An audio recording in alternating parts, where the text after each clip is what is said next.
High বন্ধুরা, সায়নের রান্নাঘরে আপনাদের সবাইকে স্বাগত জানাই। আজ আমরা বানাচ্ছি মোচার ঘন্ট।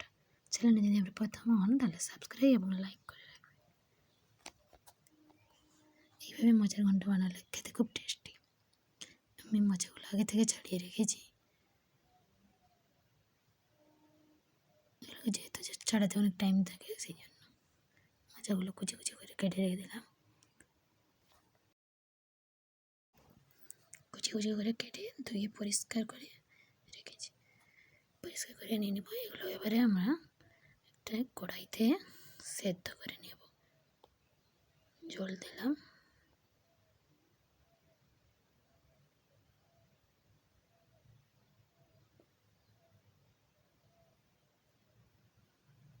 হলুদ গুঁড়া,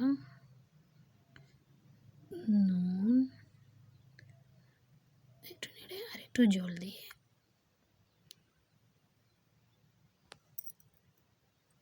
একটু বেশি পরিমাণে জল দিতে হবে, যাতে মোচার জলটা একটু বের করে দিতে হবে। মোচাগুলো সেদ্ধ হয়ে গেলে, এই সেদ্ধ হয়ে এসছে মোচাগুলো, এবারে এগুলোকে আমি তুলে নেব। একটা ছান্তির সাহায্যে এগুলোকে একটু তুলে নেব, যাতে জলটা ভালো করে বেরিয়ে যায়। জলটা থাকলে মোচাটা একটু তেতো তেতো লাগতে পারে।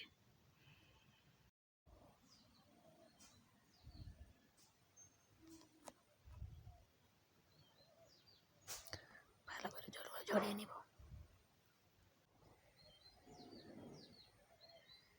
এভাবে সবগুলো আমি তুলে নেব এবং জলটা ফেলে দেব।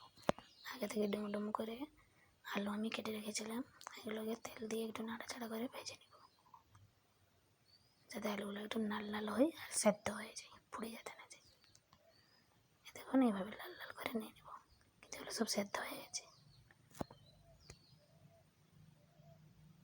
সেই তেলে দিয়ে দেব আগে থেকে আমি বেটে রেখেছি পেঁয়াজ, আদা, রসুন সব আলাদা আলাদা করে শিলনোড়া দিয়ে বেটে রেখেছি। পেঁয়াজ বাটা,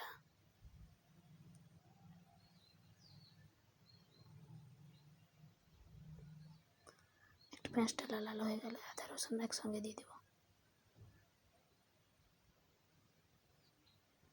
এগুলো একটু নাড়াচাড়া করে এরপর বাটিতে জল দিয়ে হলুদ গুঁড়া, লঙ্কা গুঁড়া এবং নুন মিশিয়ে রেখেছি, এগুলোই ঢেলে দেবো। একটু ভালো করে নেড়ে চেড়ে কষিয়ে নিলাম। কষিয়ে দেখুন মশলাটা যাতে হয়ে যায়। মশলাটা হয়ে গেলে কিন্তু তেলটা উপরে দিকে ভেসে উঠবে। মশলাটা যাতে ভালো করে হয়, তারপর ছড়িয়ে রেখেছিলাম সেদ্ধ করা মোচা, সেগুলোকে দিয়ে দিলাম।